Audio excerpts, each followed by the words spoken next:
Music tech festival. Music technology asked me to talk about some of the motives behind my work. And this has been a good opportunity to kind of consolidate some of my ideas and just sort of expound on some of my research I'm doing right now. So a bit of backstory about me. I've produced a few Lego kinetic sculptures. They've shown them at Beam in Connecticut and a few other places. And they generally deal with generative music, but mechanical generative music. So one example is All Work and No Play, which is a kind of drone generating machine, which has a Dope-for synthesizer on board and some guitar pedals. Too Much Coffee is a recent piece, which was using this kind of generative score to produce these kind of tapping cup rhythms. And Clash of the Fractions is just downstairs. If you want to see the videos of these, they're all on my website. Professionally, I'm a programmer, and I'm doing this sort of part-time practice-based PhD at Oxford Brookes. So this is going to be a really quick dash through my research. A bit about my MA, which was a fantastic experience in developing a practice, and then rolling into a PhD, some of the questions, how the ideas are shaping, and the aims that I'm now looking for. And then I'll give a quick demo of some exploratory sound work I'm doing with rhythm. So the MA, it was kind of an interdisciplinary practice which allows you to really get down to what drives you, what interests you, and what the fascinations are. And the three core things were slowing, emergence, and constraints for me. Examples of slowing that jumped out were things like traffic slowing systems where you have strips on the road that subconsciously affect your attention and you slow down. Simple walking exercises, slowing your walking, slowing of tempo, taking people into this kind of slower space. In tandem with that, emergence, I was looking at natural phenomena, synchronicity. For example, when fireflies flash in tandem, different species they arrange their life cycles there, their generations through each other into prime numbers. And also in perception, so when you're listening to sound and rhythm, what's happening in the brain, when do things become understandable, when do they become cogent? Finally, constraints is a method I use. Whenever I'm stuck for work, I just put a constraint on it and to force myself into a different way of thinking. In the first year of my MA, this was generally sound work. I was doing lots of work with PD, exploratory work with beat frequencies and noise and slowing things down, and group performances, very kind of exploratory stuff and a lot of fun. That's again on my website. In my second year, I moved more into sort of rediscovering Lego, which is a fantastic constraint in itself because you're forced to work around this fun object and you can actually explore quite complicated things, and it seems to hold attention very well, that people are approaching this very fun thing and you can then take them through a little journey. So a rushed summary of what came out of my practice, I was focusing on sustaining apparent moments of emergence through using constraints that slow or focus attention. That sounds a bit art-speaky, but generally it's about taking people into a headspace that really connects with them, and then they slow down and start to really pay attention, and you can take them through a bit of a journey.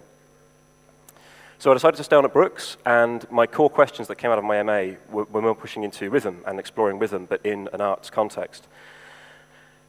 From a cognition angle, I was thinking, is there a connection between how we perceive harmonic intervals, like say a perfect fifth or a perfect fourth, and polyrhythmic intervals? So if you slow down a tone so much that it becomes a beat, is there any way that when you hear two tones, those two beats are actually going through the same neural processing? So a simple example is a perfect fifth, and the ratio of those tones is a 2 and 2 to 3. And that's a very common polyrhythm, which is I think, if you can hear that. And I wanted to explore more complex ratios of rhythm where it was more dissonant, harder to listen to, but then kind of push what people was rhythmically listenable.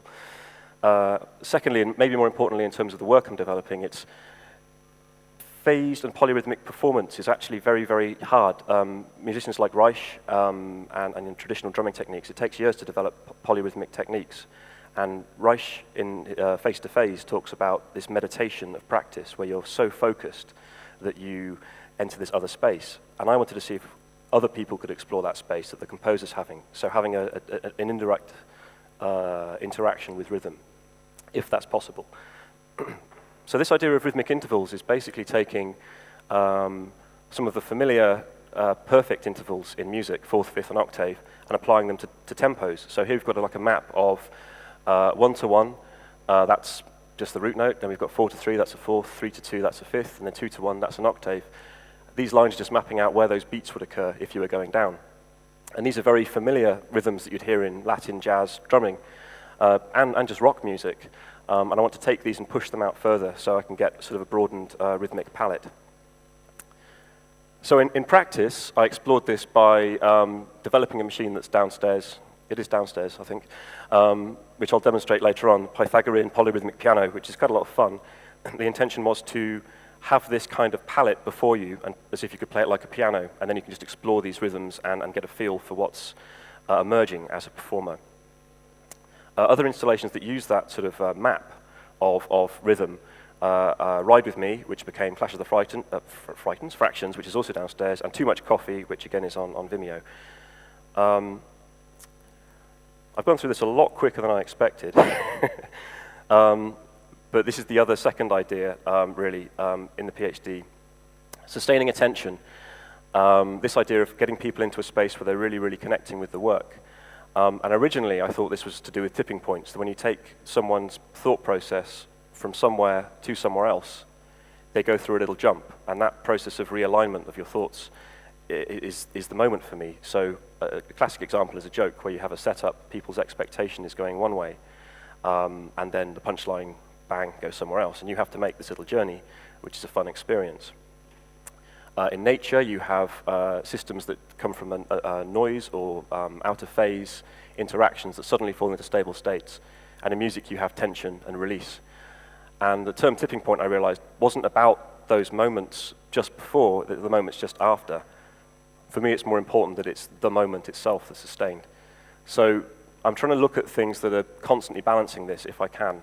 So one example I think of, might be true, is syncopation, where you have a pretty obvious root beat that's going, and then you have little tricks and noodles that are taking you in different places. You get torn off for a while, then you come back to where you were.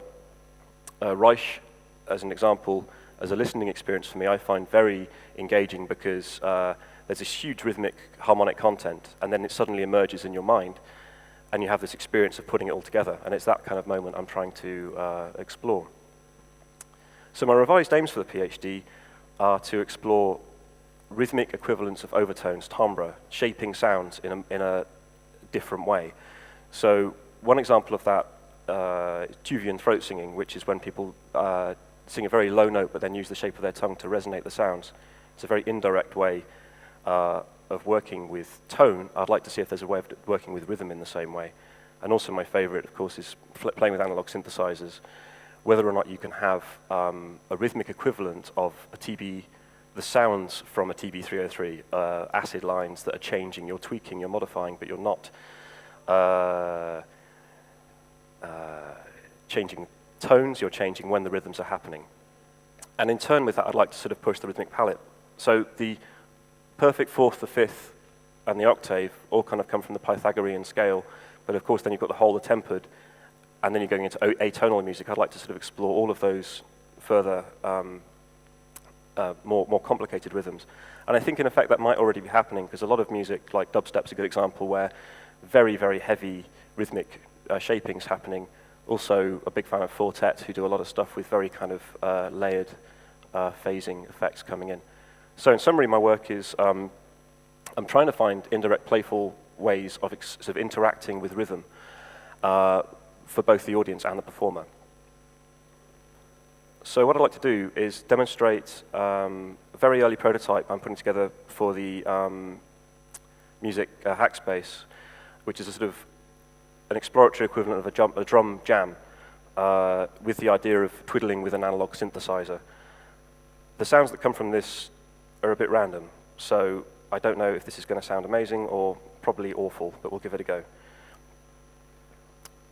So what we have here is a central hub, and each of these controllers on the outside is not going to actually be on a computer. This is just a simulation. Each one of these will be a little handheld device that's got controllers on it and a little speaker, or it could be attached to an instrument. And as you move up these controllers, you increase the rhythmic interval, so to speak. It becomes faster.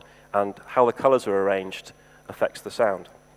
Sorry, how they're mixed. And also, when this bar rolls over, it says to all the instruments, oh, change your sound. So when that ran over, all of these different units were told to randomize how they're operating and change their sound, but the actual configuration the person's been working with and twiddling with is fundamentally the same. So this forms a sort of game with a group of people all sitting in a room, effectively having a drum jam, but in a very indirect way. And the idea is, as a group, you can explore this together. What I'm going to try and do is do that myself, and we'll see what comes out. But you'll hear that when it rolls over,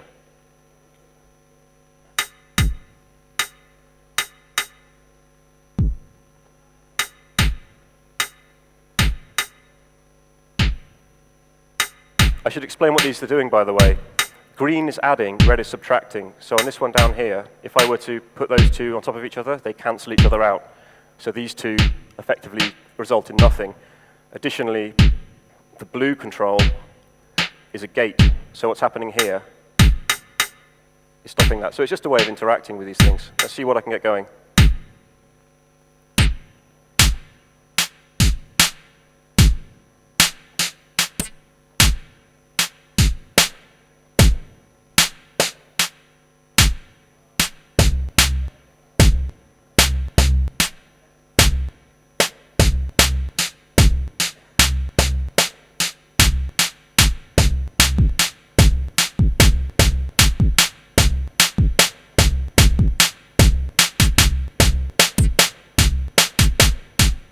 And it's going to roll around in a cube.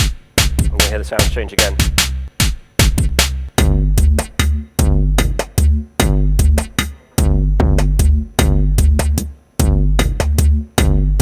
Quite like the sound system here.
Anyway, I think I'll wind that down there.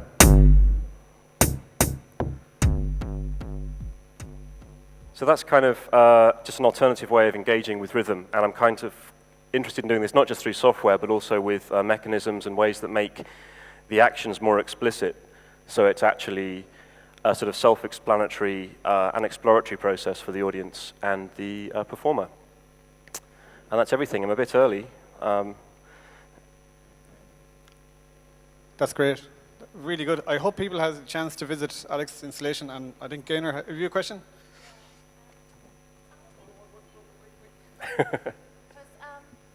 Yeah, I don't know, I'm being a bit stupid, but if you're saying that your research is based on tooth and throat singing, right? In what, sorry?